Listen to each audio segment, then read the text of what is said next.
I picked a chocolate cake for Emily because she loves chocolate. I asked her, "You like chocolate, don't you, Mom?" But she warned me that eating it might be dangerous for her. My daughter, Jennifer, swapped my cake with Bob's, and I reluctantly took a bite. Jennifer started eating her cake as well. Bob was bragging about reserving the cake a month ago and how yummy the crushed nuts on top were. Suddenly, he began to choke, turned red, and struggled to breathe. He collapsed on the floor. My name is Emily. I'm 36 years old, and I work for a food inspection company. I live with my husband, who is 2 years older than me, and our 7-year-old daughter, Jennifer. I met Bob in a college club, and after we both got jobs, we started dating and got married 2 years later. A year after our marriage, we had our daughter, Jennifer. She was a late bloomer, starting to walk at the age of 2. We got her checked at various hospitals, but they found no issues.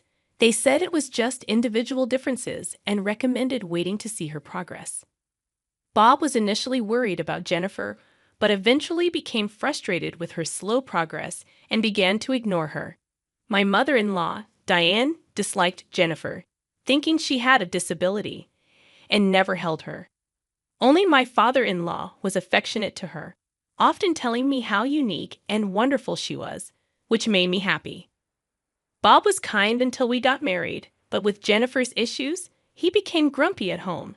He would slam tables and stomp loudly on the floor when things didn't go his way, making me scared.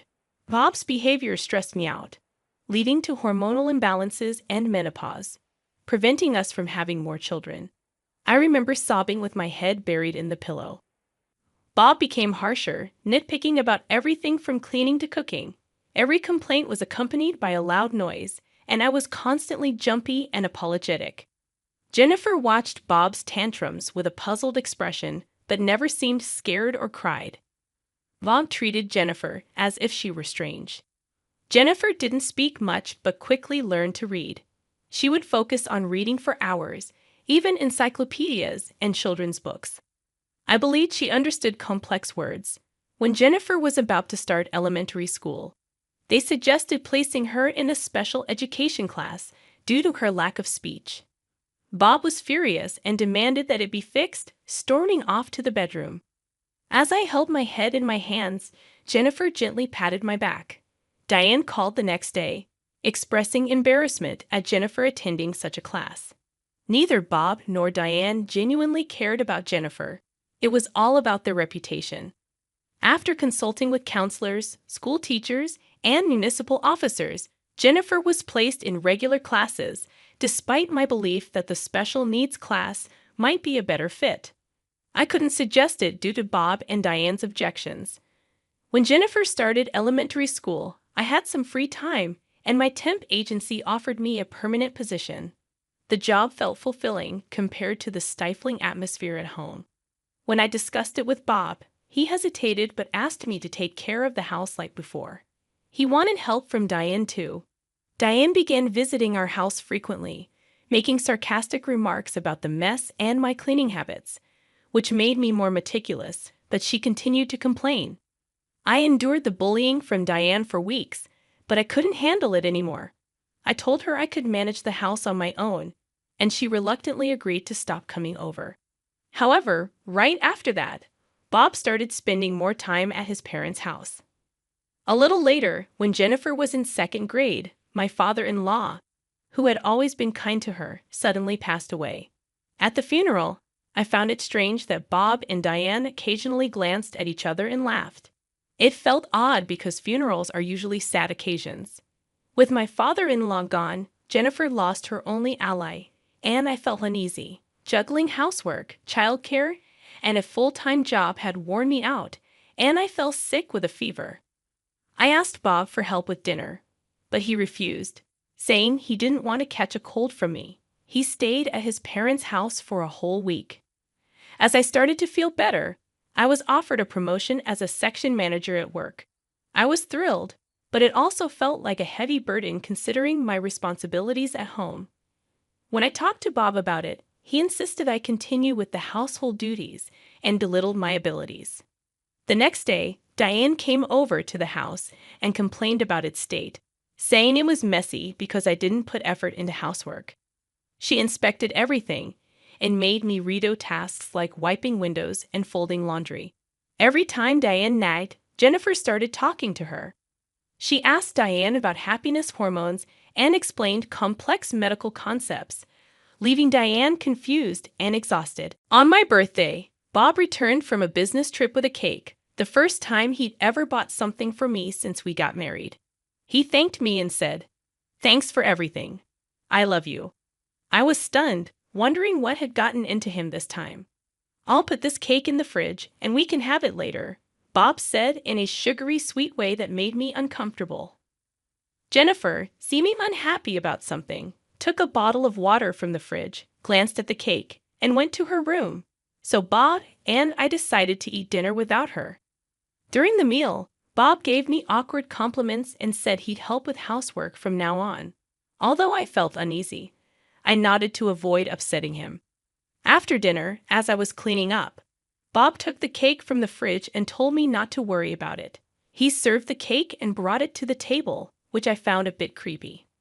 Bob got me a chocolate cake, knowing it was Emily's favorite because I liked chocolate. Feeling uncomfortable being alone with him, I decided to fetch Jennifer and went to her room.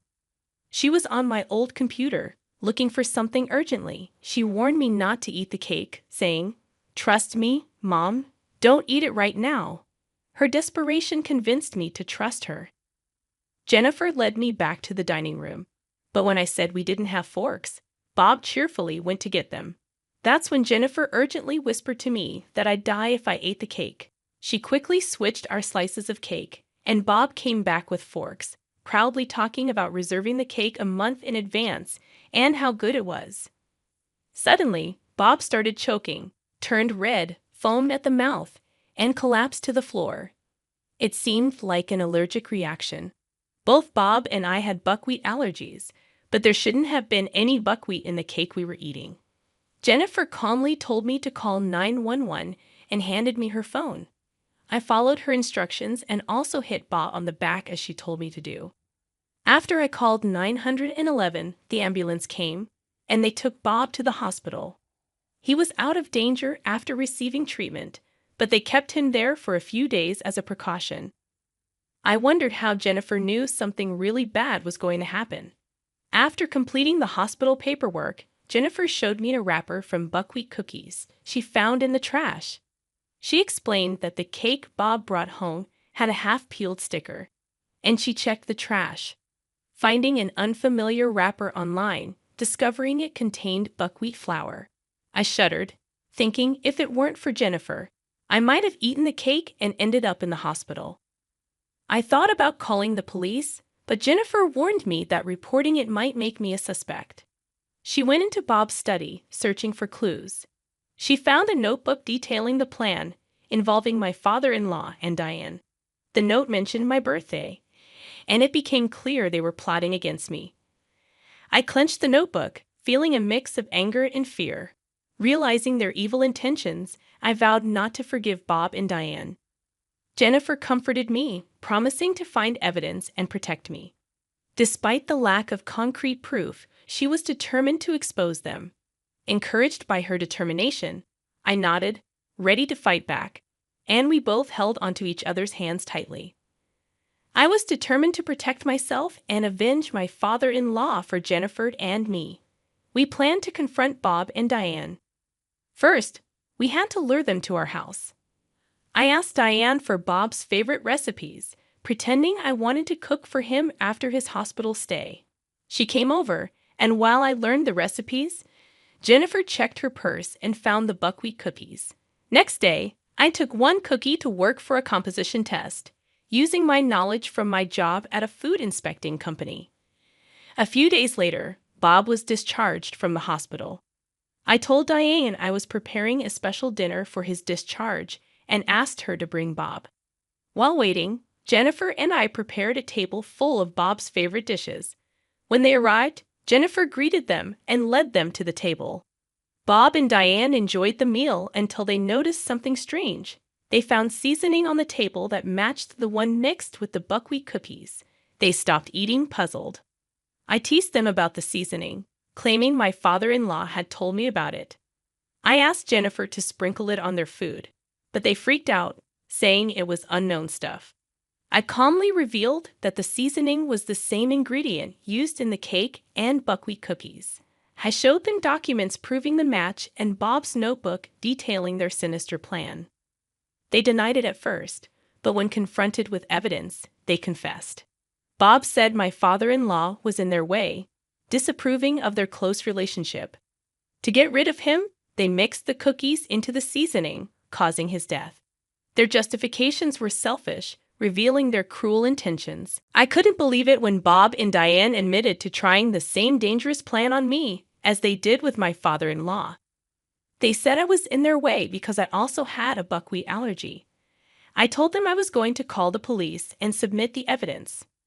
Suddenly, Bob stood up, grabbed the copied notebook, crumpled it, and swallowed it. Diane, Jennifer, and I watched in shock. But Jennifer calmly revealed that it was just a copy, and the real notebook was elsewhere. She had secretly recorded their conversation from the start using a hidden voice recorder under the table. Bob realized their plan had failed, and Diane was furious. Jennifer and I were determined to protect me and bring them to justice.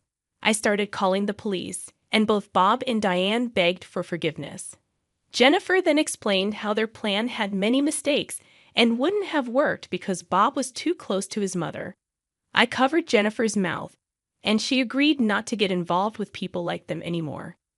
When the police arrived, Bob and Diane cried and screamed, making it hard for the officers. The evidence, including the copied notes, the voice recording, and Bob's purchase history of buckwheat cookies, led to their conviction, including the matter with my father-in-law. After their arrest, I divorced Bob, and they lost their homes and income. I set up a memorial for my father-in-law. Jennifer also revealed an IQ test result, showing she had an IQ of 135, which is considered gifted. She transferred to a school for gifted children, where she felt comfortable studying what interested her. Living with Jennifer was joyful and fulfilling. People said I looked younger, my menstrual cycle returned, and I felt happier. Jennifer hugged me often, saying it released oxytocin, the happy hormone. I didn't know where oxytocin came from, but it made us both happy. We decided to live together, keeping our smiles bright.